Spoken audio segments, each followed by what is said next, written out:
بسم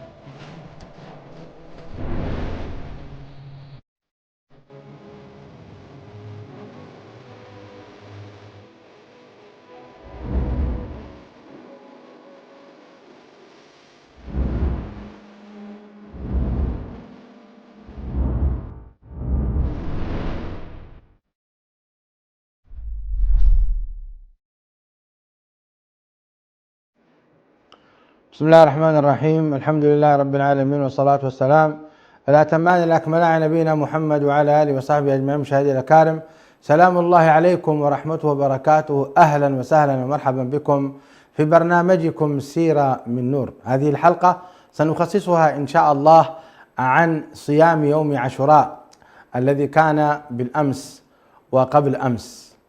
كان يوافق صيام يوم عاشوراء يوم الثلاثاء الماضي، ويوم تاسوعاء كان يوافق يوم الاثنين، والحادي عشر كان يوافق بالأمس.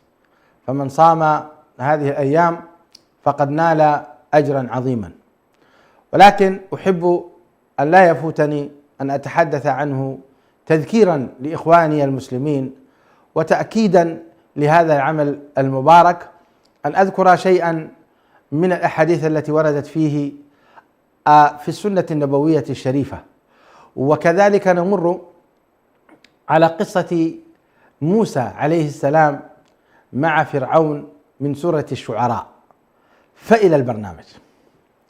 قال الإمام البخاري رحمه الله تعالى: حدثنا أبو معمر قال حدثنا عبد الوارث قال حدثنا أيوب قال حدثنا عبد الله ابن سعيد بن جبير عن أبيه عن ابن عباس رضي الله تعالى عنهما قال: قدم النبي صلى الله عليه وسلم المدينة فرأى اليهود تصوم يوم عاشوراء، فقال: ما هذا؟ قالوا: هذا يوم صالح، هذا يوم نجى الله بني إسرائيل من عدوهم فصامه موسى. قال: فأنا أحق بموسى منكم. قال: فأنا أحق بموسى منكم، فصامه وأمر بصيامه. هذا الحديث ذكره الإمام البخاري رحمه الله تعالى برقم 2004، وكرره في 2006 فقال: عن ابن عباس رضي الله تعالى عنهما قال: ما رأيت النبي صلى الله عليه وسلم يتحرى صيام يوم فضله على غيره إلا هذا اليوم، يوم عاشوراء، وهذا الشهر يعني شهر رمضان. وكذلك كرره الإمام البخاري رحمه الله تعالى برقم 3397. كما لا يخفى على شريف علمكم أنه يأتي بالأحاديث فيقطعه وينشره في كثير من الأبواب في كتاب الأنبياء. وروى بسنده رحمه الله تعالى عن ابن عباس رضي الله تعالى عنهما أن النبي صلى الله عليه وسلم قدم المدينة وجدهم يصومون يوما يعني عاشوراء، فقالوا: هذا يوم عظيم، وهو يوم نجى الله فيه موسى وأغرق آل فرعون، فصام موسى شكرا لله، فقال: أنا أولى بموسى منهم، فصامه وأمر بصيامهم. وأخرجه أيضا ب3943 بسنده عن ابن عباس رضي الله تعالى عنهما بلفظ قال: لما قدم النبي صلى الله عليه وسلم المدينة وجد اليهود يصومون عاشوراء، فسئلوا عن ذلك فقالوا: هذا اليوم الذي أظفر الله فيه موسى وبني إسرائيل على فرعون، ونحن نصومه تعظيما له. فقال رسول الله صلى الله عليه وسلم: نحن أولى بموسى منكم، ثم أمر بصومه. وكذلك كرره رحمه الله تعالى برقم 4680 بسنده قال: عن ابن عباس قال: قدم النبي صلى الله عليه وسلم المدينة واليهود يصومون عاشوراء، فقالوا: هذا يوم ظهر فيه موسى على فرعون. فقال النبي صلى الله عليه وسلم لأصحابه: أنتم أحق بموسى منهم، فصوموا. وكذلك كرره برقم 4737 كذلك بسنده عن ابن عباس رضي الله تعالى عنهما قال: لما قدم رسول الله صلى الله عليه وسلم المدينة واليهود تصوم عاشوراء فسألهم فقالوا: هذا اليوم الذي ظهر فيه موسى على فرعون. هذه الألفاظ يا أخواني يعني مفيدة جدا في شرح هذا الحديث. انظروا كيف لما غلب الله عز وجل فرعون بموسى يعني صرحوا هنا وقالوا ظهر، وهذا هو الظهور وهو بيان هذا الدين. قالوا: هذا يوم ظهر فيه موسى على فرعون، فقال النبي صلى الله عليه وسلم: نحن أولى بموسى منهم فصوموه. وكذلك كرره برقم 1330 الإمام مسلم، أخرجه الإمام مسلم بسنده قال: حدثنا يحيى بن يحيى قال أخبرنا هشيم عن أبي بشير عن سعيد بن جبير عن ابن عباس رضي الله تعالى عنهما قال، هذا لفظ مسلم يا إخواني، قال: قدم رسول الله صلى الله عليه وسلم المدينة فوجد اليهود يصومون يوم عاشوراء فسئلوا عن ذلك فقالوا: هذا اليوم الذي أظهر الله فيه موسى وبني إسرائيل على فرعون فنحن نصومه تعظيما له. فقال النبي صلى الله عليه وسلم: نحن أولى بموسى منكم، فأمر بصيامهم. كذلك أخرجه أيضا مسلم بألفاظ متعددة، ومنها قال عن عبيد الله بن يزيد سمع ابن عباس رضي الله تعالى عنهما وسئل عن صيام يوم عاشوراء فقال: ما علمت أن رسول الله صلى الله عليه وسلم صام يوما يطلب فضله على الأيام إلا هذا اليوم، ولا شهرا إلا هذا الشهر، يعني رمضان.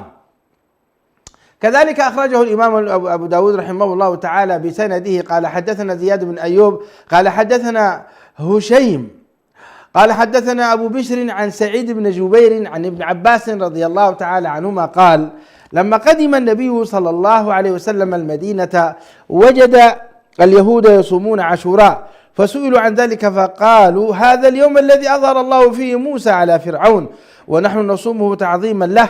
فقال رسول الله صلى الله عليه وسلم: نحن أولى بموسى منكم، وأمر بصيامهم. وكذلك أخرجه الإمام النسائي رحمه الله تعالى بسنده قال: أخبرنا قتيبة قال حدثنا سفيان عن عبيد الله أنه سمع ابن عباس وسئل عن صيام يوم عاشوراء قال: ما علمت النبي صلى الله عليه وسلم صام يوما يتحرى فضله على الأيام إلا هذا اليوم، يعني شهر رمضان ويوم عاشوراء. وكذلك أخرجه الإمام ابن ماجه رحمه الله تعالى بسنده قال: حدثنا أحمد بن عبده قال: أنبأنا حماد بن زيد قال حدثنا غيلان بن جرير عن عبد الله بن معمد الزماني عن أبي قتادة قال: قال رسول الله صلى الله عليه وسلم: صيام يوم عاشوراء إني أحتسب على الله أن يكفر السنة التي قبله. وكذلك أخرجه الإمام الدارمي رحمه الله تعالى في مسنده قال: حدثنا محمد بن سعيد قال حدثنا محمد بن فضيل عن عبد الرحمن بن إسحاق عن النعمان بن سعد قال: جاء رجل إلى علي فسأله عن شهر بعد شهر رمضان يصومه، فقال له علي: ما سألني أحد عن هذا بعد، إذ سمعت رجلا سأل النبي صلى الله عليه وسلم: أي شهر يصومه من السنة بعد شهر رمضان؟ فأمر بصيام المحرم وقال: إن فيه يوما تاب الله على قوم ويتوب فيه على قوم. الله أكبر، الله أكبر على هذا الحديث. وأخرجه أيضا الإمام الدارمي رحمه الله تعالى في مسنده بسنده كذلك عن ابن عباس قال: قدم رسول الله صلى الله عليه وسلم المدينة واليهود يصومون يوم عاشوراء فسألهم فقالوا: هذا اليوم الذي ظهر فيه موسى على فرعون. فقال رسول الله صلى الله عليه وسلم: أنتم أولى بموسى فصوموه، وهو لفظ الإمام البخاري. كذلك أخرجه الإمام أحمد رحمه الله تعالى في مسنده قال: حدثنا سفيان قال: أخبرني عبيد الله ابن أبي يزيد منذ 70 سنة قال: سمعت ابن عباس يقول: ما علمت رسول الله صلى الله عليه وسلم صام يوما يتحرى فضله على الأيام غير يوم عاشوراء. وقال سفيان مرة أخرى: إلا هذا اليوم، يعني عاشوراء، وهذا الشهر شهر رمضان. وكذلك أخرجه الإمام أحمد بأسانيد مختلفة رحمه الله تعالى. هذا تخريج الحديث. أما قصة موسى عليه السلام إخواني وأخواتي وما حصل بينه وبين فرعون، فقد ذكر الله عز وجل قصة موسى مع فرعون في 30 جزءا من كتاب الله تبارك وتعالى. في كل جزء ذكر الله سبحانه وتعالى قصة موسى، لأن قصة موسى قريبة من قصة النبي صلى الله عليه وسلم، وقوم موسى قريبين من قوم النبي صلى الله عليه وسلم، ولذلك كرر الله عز وجل حتى نستفيد من هذه القصص فنتجنب ما وقعوا فيه من أخطاء ونقبل على الله فيما أقبلوا فيه. فسأقرأ عليكم هذه الآيات المباركات دون أن أعلق عليها، فإذا كان في الوقت متسع علقت، لكن كفى بالقرآن واعظا. أعوذ بالله السميع العليم من الشيطان الرجيم. وإذ نادى ربك موسى أن ائت القوم الظالمين قوم فرعون ألا يتقون قال رب إني أخاف أن يكذبون ويضيق صدري ولا ينطلق لساني فأرسل إلى هارون ولهم علي ذنب فأخاف أن يقتلون قال كلا فاذهبا بآياتنا إنا معكم مستمعون فأتيا فرعون فقولا إنا رسول رب العالمين أن أرسل معنا بني إسرائيل قال ألم نربك فينا وليدا ولبثت فينا من عمرك سنين وفعلت فعلتك التي فعلت وأنت من الكافرين قال فعلتها إذا وأنا من الضالين ففررت منكم لما خفتكم فوهب لي ربي حكما وجعلني من المرسلين وتلك نعمة تمنها علي أن عبدت بني إسرائيل قال فرعون وما رب العالمين قال رب السماوات والأرض وما بينهما إن كنتم موقنين قال لمن حوله ألا تستمعون قال ربكم ورب آبائكم الأولين قال إن رسولكم الذي أرسل إليكم لمجنون قال رب المشرق والمغرب وما بينهما إن كنتم تعقلون قال لئن اتخذت إلها غيري لأجعلنك من المسجونين قال ولو جئتك بشيء مبين قال فأت به إن كنت من الصادقين فألقى عصاه فإذا هي ثعبان مبين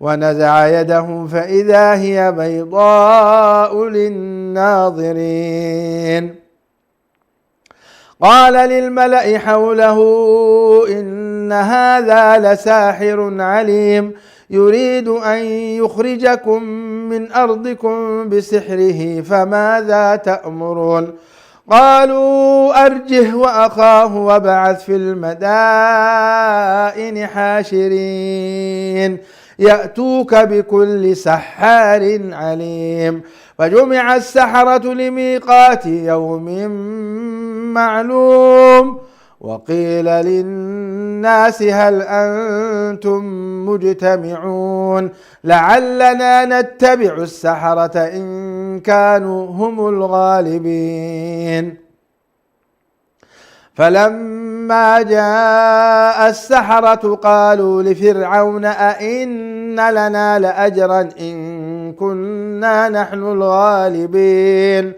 قال نعم وإنكم إذا لمن المقربين قال لهم موسى ألقوا ما أنتم ملقون فألقوا حبالهم وعصيهم وقالوا بعزة فرعون إنا لنحن الغالبون. فألقى موسى عصاه فإذا هي تلقف ما يأفكون فألقي السحرة ساجدين قالوا آمنا برب العالمين رب موسى وهارون. قال آمنتم له قبل أن آذن لكم إنه لكبيركم الذي علمكم السحر فلسوف تعلمون لأقطعن أيديكم وأرجلكم من خلاف ولأصلبنكم أجمعين. قالوا لا ضير إنا إلى ربنا منقلبون إنا نطمع أن يغفر لنا ربنا خطايانا أن كنا أول المؤمنين. وأوحينا إلى موسى أن أسر بعبادي إنكم متبعون. فأرسل فرعون في المدائن حاشرين إن هؤلاء لشرذمة قليلون وإنهم لنا لغائظون وإنا لجميع حاذرون. فأخرجناهم من جنات وعيون وكنوز ومقام كريم كذلك وأورثناها بني إسرائيل فأتبعوهم مشرقين. فلما تراءى الجمعان قال أصحاب موسى إنا لمدركون قال كلا إن معي ربي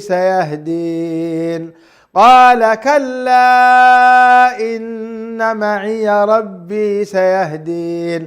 فأوحينا إلى موسى أن اضرب بعصاك البحر فانفلق فكان كل فرق كالطود العظيم وأزلفنا ثم الآخرين وأنجينا موسى ومن معه أجمعين ثم أغرقنا الآخرين إن في ذلك لآية وما كان أكثرهم مؤمنين وإن ربك لهو العزيز الرحيم. صدق الله العظيم.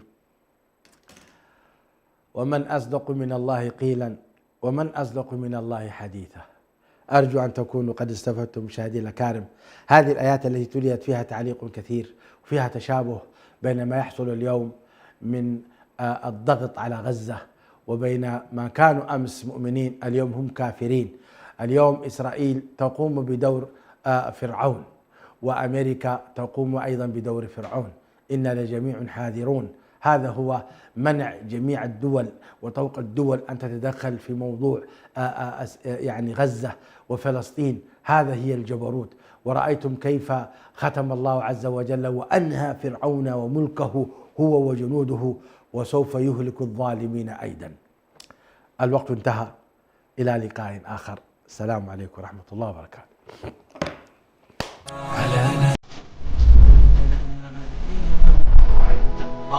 للسعي